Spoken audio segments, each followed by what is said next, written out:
Tokwazai zvakare vanhu vaMwari muzita raJesu. Toda kutenda Mwari nekutipa mukana nenguva ino yekuti zvakare tipinde mune kudzidza zvimwe zvezvaJesu. Takanangana nemhuri dzedu nekumirira Jesu kwechipiri.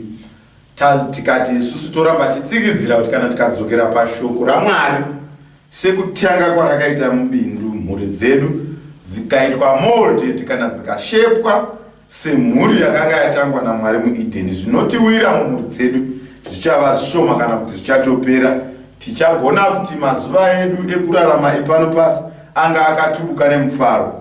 Nawo pachidzidzo chedu chapfuura takatarisa nyaya yekuti tine tambo iri kutibatanidza isu nedenga. Tikati tambo iyi takaiona takabatanidzwa mukusikwa. Tikati Mwari paya paakasika akatisika zvinotoreva kuti tisati tikwanisa kuparadzana nemusiki wedu, tinobva mumaoko ake. Saka ihoche-koche iripo iyoyo. Tikati takakochekerwa futi nemufananidzo kana kuti image. Paiti paya ngatisike munhu nemufananidzo, kwakuisa mufananidzo mumairi ava, kwakuisa mufananidzo wake zvichibva nekudenga, takazotsanangura ipapo. Tikati takaitwa hoche-koche futi nemabasa kana maroles atinofanira kuti tiite mudzimba nemumakereke medu achifanana kane maroles anoitwa nedenga. Saka zvatinoita pano pasi tetatozvikopa nekuti kuna Mwari uku vanopanana mabasa, Jesu achidzika achifira vanhu, Mwari Baba vachiita zvino, Mweya Mutsvene uchiita zvino, nanhasi izvo zvikudenga tikaverenga zvakanaka Jesu ari pane imwe nzvimbo ane zvaari kuita. Zvinoreva kuti isusu ruponeso paruri kuenda mberi, baba vaine nzvimbo yavo, mai vaine nzvimbo yavo, vana vaine nzvimbo, tichigona kuti tibatire pamwe kuendera mberi kuite. Tikati takabatanidzwa futi muhumwe, tikati Mwari zvaaiti ngatisikei munhu, zvinoreva kuti vaitotaurirana. Asi Mwari ihwani, saka tichimuti Mwari, asi vaitaurirana. Imistiri kazvishamiso izvozvo zvoreva kuti isu paakatisika tiri vaviri, murume nemukadzi, asi tinofanira kunge tiri zvakanzi vaviri avo, murume achasiya baba namai, vaviri vova nyama imwe, mistiri. Saka takabatanidzwa muhumwe, humwe huri kudenga hunofanira kurarama mumhuri. Tikati takabatanidzwa pazano reruponeso, pataiti isu po anoti kuna vaEfeso nekuti murume musoro womukadzi, zvichimirira kuti saJesu ari musoro wekereke. Saka kana Jesu achimirirwa nemurume, kereke ichimirirwa nemukadzi, zvinoreva kuti ukama huri pakati pemurume nemukadzi hunofanira kuonesa zvakasimba ruponeso ruri kufanira kuitika Jesu achiponesa kereke. Ticharamba tichizvitaura futi pamberi. Saka takati hoche-koche idzodzi kuti dziwanikwe tisakanganiswe. Nhasi taona kuti zvakakosha kuti tidzikise kuti ukama hwamai nababa kana kuti murume nemukadzi vakaroorana vane humwe hunofanira kumira hwakaita sei. Both kana tiri mumba medu tichiri vairi kana kuti tava mukereke tawanda varume nevakadzi tinofanira kurileta sei. Saka tsamba redu ratichabata rekutanga ndivaEfeso chapter 5 verse 21, 22 na23. 21 inotaura ukama huripo pakati pemunhu wese, zvise pasi pemumwe nemumwe ngazvisewo pasi pemumwe. Ithimu inowanikwa mubhaibheri rese, usazvitore uri nani kudarika vamwe, zviconsider vamwe to be better than you. Ithimu inowanikwa. Asi pavhesi 22 na23 po anodzikisa manje kecho akuti paukama hwemurume nemukadzi, vakadzi zvise pavarume venyu, pane shoko randinoda rekuti iro sezvamungaite kuna She. Saka ndoda kuti tipabate kana kuti paise mutsetse ipapa tifungisise kuti kana takatarisana naShe, She wedu Jesu Kristu akatifira, tinomurespekta kana kuti tinomukudza sei. Vakadzi vari kunzi itai izvozvo kuvarume venyu sezvamungangoite kuna She. Asi haivhoni kuti nyaya yakadai itambirwe munyika yataakurarama inoyi, nekuti zvinonzi wakuda kuchita Mwari ungakudzwe saShe. Asi ndangoverenga hangu shoko, muriverenge zvakanaka. Handidi kunyanya kupa gara nekuti nyaya yanhasi toda kuti ikasike kupera, nekuti tichabata vaEfeso iri yega, nekuti indima inoda kutaura tione kuti submission tiri kunzwisei pasi, kuzvisa pasi kuzvinyirirwa here, kuudzwa uchijamba here. kutomuka here kana baba vataura chii tofanira kuzvinzwisa, saka tichaita irega padanda kuti muandane nenyaya yekuti sezvamungaite kunacha inobva yati iyo nekuti ka Kristo sezvaari mukuru wekereke inobva yaisa theme yesalvation here yatati plan of salvation parelationship yemurume nemukadzi. Saka zvakakosha kuti zviwane, asi hatitonyanya kutsingidzira zvinhu pari ngatingoise rimwe side riri kubva yati imi varume dai vakadzi venyu. Saka Kristo manje uya theme yafuti yesalvation zvaangade kereke, saka akaifira. Saka indotoona kuti varume ndo vanotori nebasa, vakadzi vangonzi zviisei pasi, varume vatonzi ifai. Handizi kuti tinofa chirudzi, asi chiyaibata vakadzi venyu avafire sezvakufa kwakaita Jesu, zvikanzi zvidei semadira angangoite nyama yako. Hapana munhu anoramba nyama yako, kunyange munhu aakumesoku nenyaya yechiri chako kwakazara mapundu kwakadi. Unoona munhu achienda pagirazi aamboti ini ndanyanyoshata regaini munhu anotozvi. Saka zviri kunzwi isusu varume toitawo izvozvo kumadzimai edu. Saka nyaya yekuda nekuzvisa pasi itheme yakakosha yatinofanira kuteera, tichaita irega. Handei mberi tichiona futi kuti pane mamwe mavhesi angati tsigirei nyaya tiri kutaura. Mukavereka vakorinde vekutanga chapter 11 verse 3 inobva yazokorora nyaya yekuti vakadzi vazvise pasi pavarume, nekuti inobva yasikidzira kuti musoro wamai ndibaba, musoro wababa ndiJesu, musoro waJesu ndiye Mwari pachake. Saka odha iyi inosikidzirwa naPaul futi. Tinofanira kuti tipabate ipapo, hatifaniri kurwa napo. Tinofanira kuti tinzwisise hedu muworld ino yazara dzidziso dzimwe dzinoya nenyaya yekuinzana kwevanhurume nevanhukadzi, hatingati marights, kuinzaniswa kokoko zviri kufambidzana nepapi neshoko raMwari kana zvichinzi zviisei pasi. Zviri kuda kudini? Tisatize shoko, hativerengi, hatinzwisise kuti shoko riri kuda kuti chii. Nekuti Paul ukazonyanya kudzikisa panyaya iyoyo anobva ati nekuti mukadzi akaitirwa murume asi murume haana kuitirwa mukadzi. Zvoreva kuti akutidzorera kukusika kuya kwatakabata palesson number 1 yekuti Mwari asika Adhamu akati hazvina kunaka kuti munhu agare arega, kwakumuitira mubatsiri anova mukadzi. Iye zvinezvo nyika yedu manje yakuramba kuti mukadzi ari kutora role yeubatsiri, iri kuramba yakuti takafanana anotori nezvake, murume anofanira kutobatsirawo mukadzi. Asi tiri kuti tinoda kudawo musha ngatiteererei Paul anoendera mberi achiti asiwo tadzikisa nyaya iyoyo taziva kuti Mwari ndiye akakosha kuchiteera Jesu achiteerwa Mweya Mutsvene, kuchiteera murume, kuchiteera mukadzi. Takambotaura kuti nyangwe odha iyoyo iripo, asi Jesu hasi inferior, kana kuti hazvirevi kuti haana kukosha. NdiMwari, umwari hwake hauna kumbopera. Kuna vaFiripi panototaurwa kunzi umwari hwake hauna kumbopera, asi ane zvaanofanira kuita. Saka izvo zvakatikoshera izvozvo kuti tione kuti manje Paul anoti nyangwe odha iyoyo iripo pana 1 Corinthians ipapo 11 makuenda kumavhesi 9, 10, 11 nobva yati asi isu varume hatigoni kuvapo pasina vakadzi, vakadziwo havagoni kuvapo pasina varume.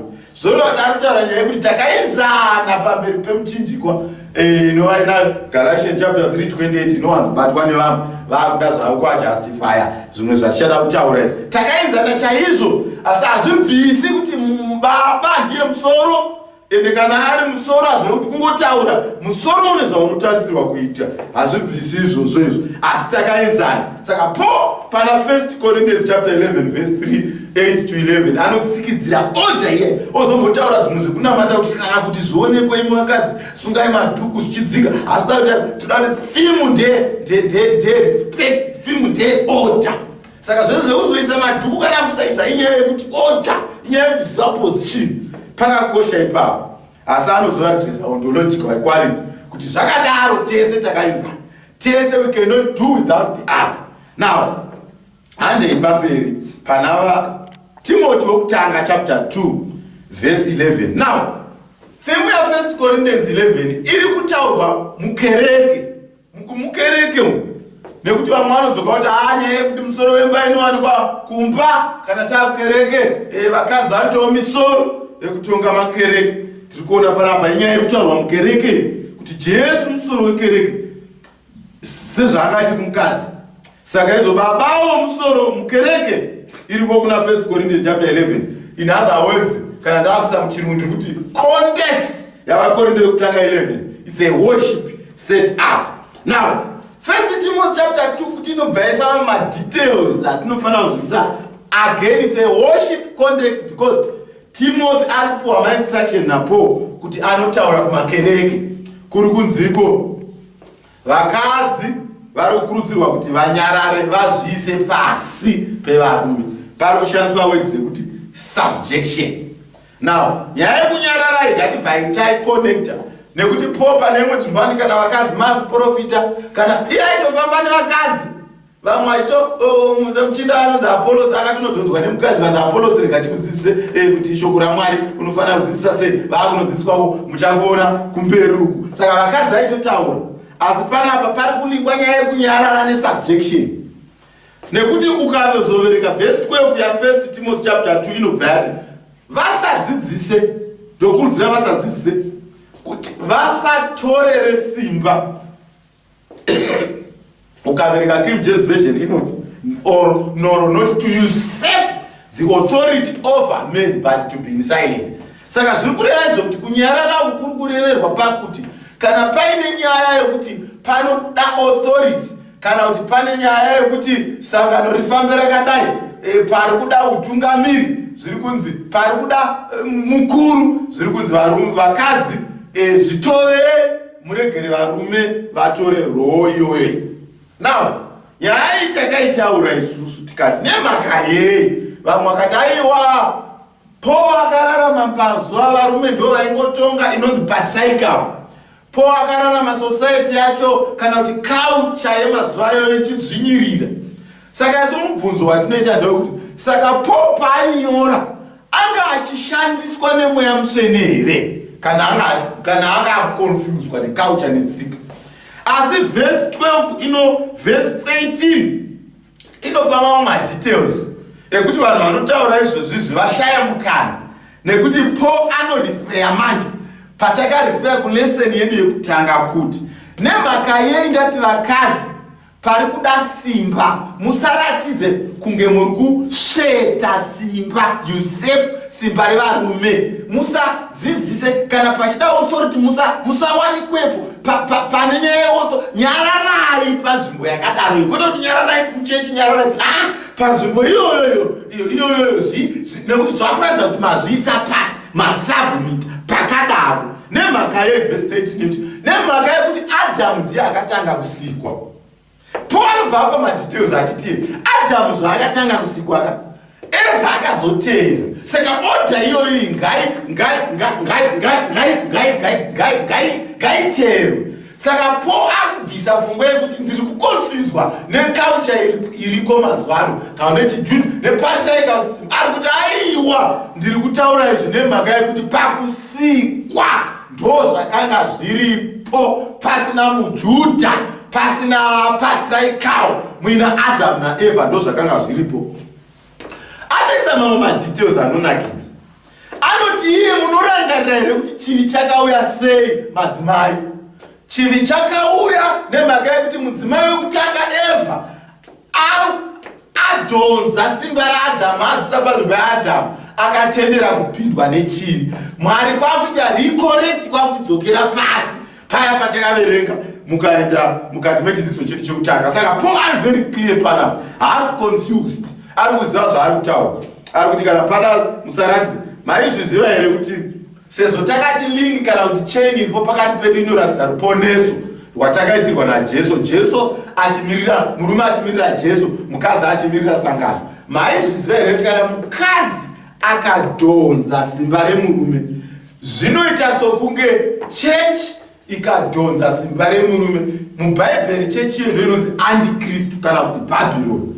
Saka kana relationship kana ukama hwedu murume nemukadzi uchiratidza ruponeso rungawaniko, zvinoreva zvokuti kana tikarushadugura vhangeri ranga rangoparidzwa nekuva kwedu umwe nepamwe nekuderedza order vhangeri rora distorted. Zvoreva zvokuti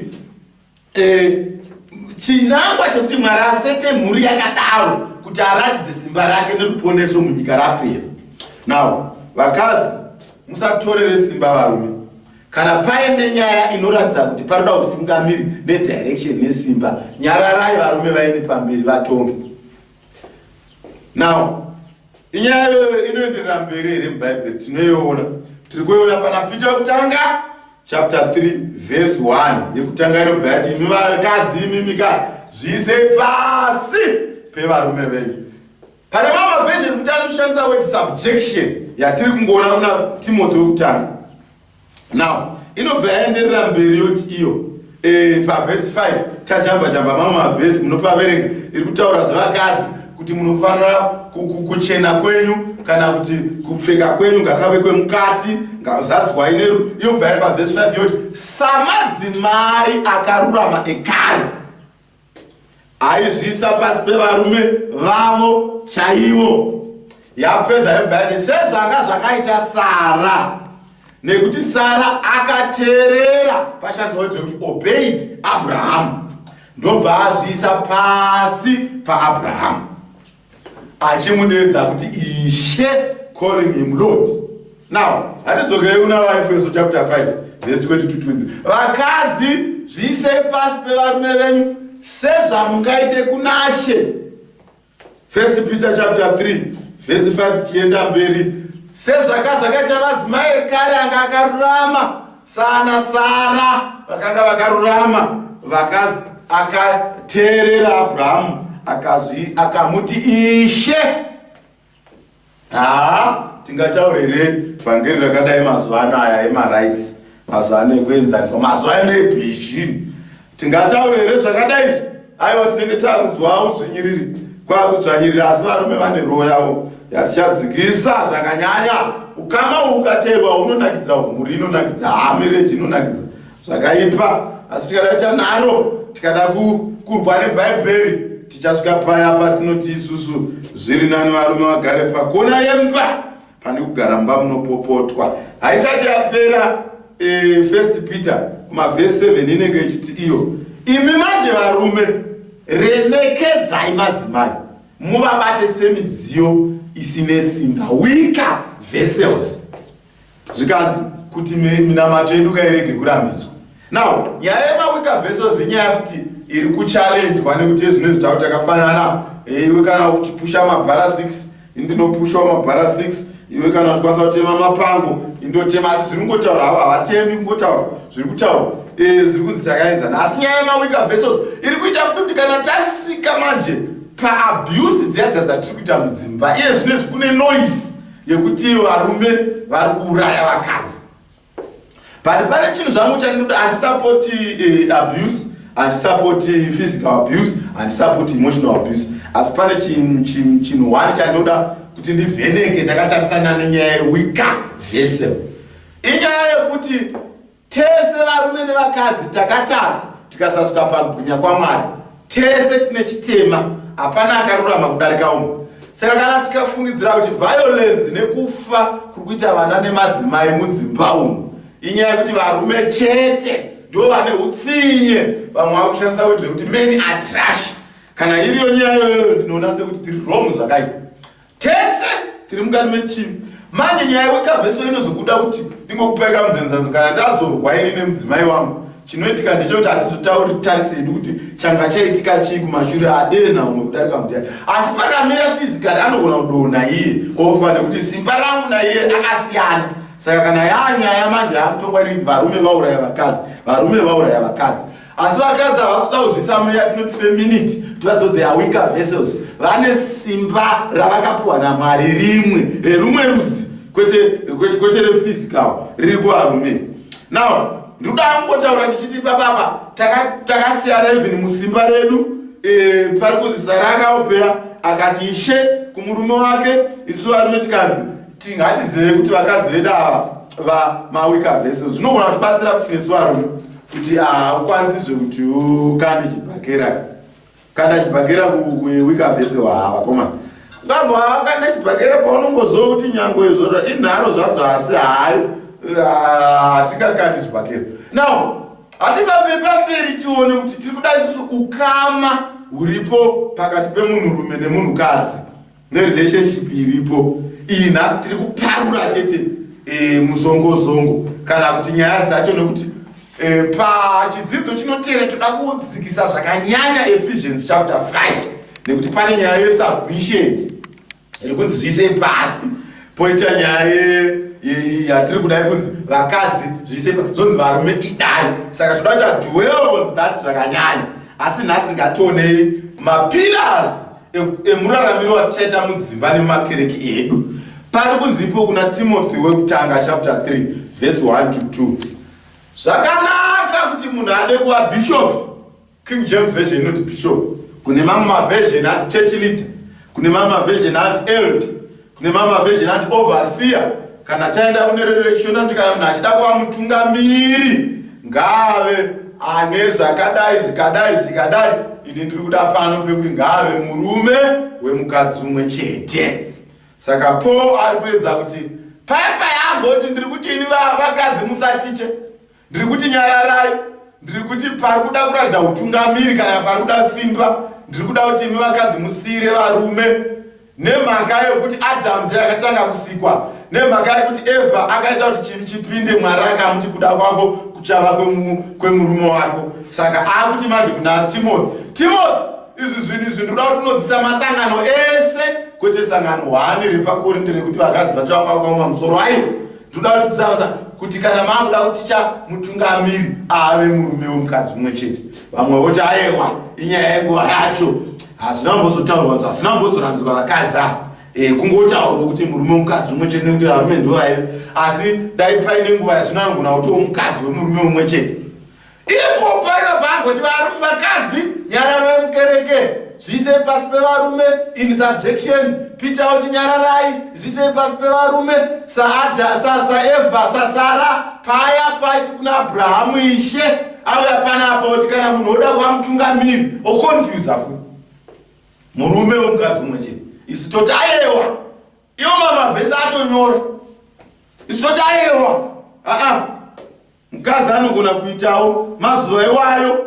Paul anga ari confused neculture yemazuva iwayo. Saka tobvunza mubvunzo, Paul anga ari inspired here? Paul aishandiswa nemweya mutsvene kana achinyora izvi? Kana imoti mimi anga confused neculture dzemazuva iwayo? Mazuva iwayo varume chete kwaive nepatriarchal system, kwaive nezvese zvakadaro. Saka panapa pari kuti kana munhu achida kuva elder, kana kuda kuva overseer, kana kuda kuva bishop, ngaave murume womukadzi umwe chete. Now, vamwe voti Bhaibheri rakanyarara sei kuti chitaura. Ini ndotoshaya kuti nyaya yacho tomboikanganisa papo. Iri kumborasika papo. Verse 12 anozotaura nemadhikoni kuti even madhikoni, nokuti mudhikoni mutungamiri, dhikoni elder futi, ndo vanobata church vanoendesa mberi. Saka isi kana toisa mukadzi manje takudzokera manje kuna taita kuna Timothy wekutanga chapter 2 usurp. Tatotorera manje zvikanzi nemadhikoni ngave murume womukadzi umwe chete. Iri chinoshamisa ini ndechekuti Paul akasenza nemadzimai akawanda. Vamwe vaitoparidza nyaya yekuparidza yakasiyana nekuva musoro wekereke kana musoro wemba yakasiyana. Vamwe vaitofamba, mukadzi wepatsime akafamba, vana Mary vakamira madzidzi vese vakwata, vana Peter vakavharirwa mudzimba vachibvunda, vana Mary vakamuona Jesu achimuka vakatanga kutaura naye. Jesu akazoona kuti ava vana Mary vane simba. Zvikanzi Mary iwe haunotangi chechi yako, enda unoudza Peter. Iye akandiramba katatu, ndopachato vako, enda unoudza Peter. Jesu akashanda nemadzimai, Jesu akashanda nana Mary, Paul akashanda nemadzimai. Hapana wani panonzi pakusetwa kereke ponzipo isai mudzimai hatipaoni. Asi ezvinezvi tapaona. Saka hatitoda vice versa here. Chechi asida kuisa usurp authority. Mufananidzo wekuti Jesu musoro akamirwa nemurume, kereke ngaizvise pasi. Hausi kuda kukanganiswa here. Salvation haisati stake here. Nekuti isusu tine shuwa varume, nekuti takaiona nyaya mubindu. Eva atora nzvimbo chivi chikapinda. tine shuwa here kuti toda kudzokorora nyaya imwe chete panapa iri clear muBhayibheri iri kutaura. Tine shuwa here kuti toda kuita hand over panyaya. Even isu chaichai hatitogoni kuvatungamirira makereke kana Jesu akasamira akasaita take over ega. But tinoziva nekutyisa kunoita mafambisiro atingaite sangano iyi kana kuti makereke takamira kuya kwaJesu kwechipiri. But tine shuwa toda kudzorera catastrophe yakaitika kuEden mazuva anaya emarise. Bhaibheri hatauri nemarise, asi Bhaibheri nemarise atichadiscasa pamberi. Kana paine munhu akatokomborerwa muBhaibheri mukadzi ndiye akatopiwa privilege, tichazviverenga pamberi. Now pane nyaya tiri kuda pana Titus chapter 1 verse 5 to 6. Naye Paul anopa instruction kuna Titus, ende haisi nyaya yekuti Korinda madzimai ekukorinda aitaurisa saka akanyara Titus same na Timothy vari kutofamba vachidzidzisa makereke, anga ari mapasta vanavo, vanga vari maelder vanavo, ndo vanonzi ndai munoordaina. Saka pari kunzi Paul ini Paul ndiri kukudza Titus enda unoordaina maelder kumakereke ese. Pane nyaya yekuordaina manje, nekuti kuordaina kana kuti ordination pane masimba anga achitwa conferred pamusoro pemunhu anenge aordainwa semutungamiri. Pane zvimwe zvaifanira kuita zvisingaitwi nevamwe vanhu. Saka izvinotava kuti isusu tese tinoordainwa nevakadzi. Iyepo ati kana waordaina pavhesi 5 ordaina murume wemukadzi umwe chete. Isi toti akanyarara hanangoti vakadzi vasaordainwe wakangopanyarara. Saka hatimutaurire isu nekuti tafanana. Galatians 3:28 inoti tafanana. Varume nevakadzi zvafanana, slave and zvafanana. Mheno iko kufanana kwacho svika murume mukadzi umwe chete ndobva azotaura zvimwe zvokuti anenge ari blameless, anenge ari anogona kubata imba. Now nyaya imwe chete iripo pamwe chete pana 1 Timothy. Inyaya inokosha tinoda kuti tiongorore, inyaya inoda kuti ibviswe, nekuti papa tiri kuti isusu vakadzi havagoni kutora nzvimbo dzekunge vadhonza vaita usurp simba revarume. Nechikonzero chekuti kana sangano radaro zano roruponeso rakaiswa rapinda mudondo, tikati tine shuwa here kuti toda kudzokera muEden. Eva paakatora simba raAdhamu akadhisaidha, chivi chikapinda. Zvikanzi izvo panapa kana waordaina enda unoordaina. Tikati toda kuibata nyaya iyoyo, tikati isusu patakuvhara Paul akashanda nevakadzi vakawandisa, Jesu akashanda nevakadzi vakawandisa. Tinoona vakadzi vari muvhangeri, tinosangana nemukadzi patsime ari pavhangeri. Asi pakuordainwa pese pakaitwa ordination hatina kumbona mukadzi achiordainwa. Takaona varume, hatina kumbona mukadzi akaita mukuru wekereke, hatina kumbozoona. Taakuzoona mazuva ano. Zvikanzi izvo panapa tiri kuverenga kashoko. Amen. Taverenga mavhesi akatowandei shoko, hatina kuzvifungira. Mwari atibatsire patakuenda pamberi. Toda kunotarisisa nyaya itambanuke. Tichabata ordination irega, tichabata Ephesians arega, takuendera mberi. Tisati taona futi spiritualism tichinayo kuti iri kuita semudzimba dzedu. Tinokumbira mulike, mushare, musubscribe paHope in the Wilderness channel patiri kuendera mberi. Mwari ngatibatsire muzita raJesu. Amen.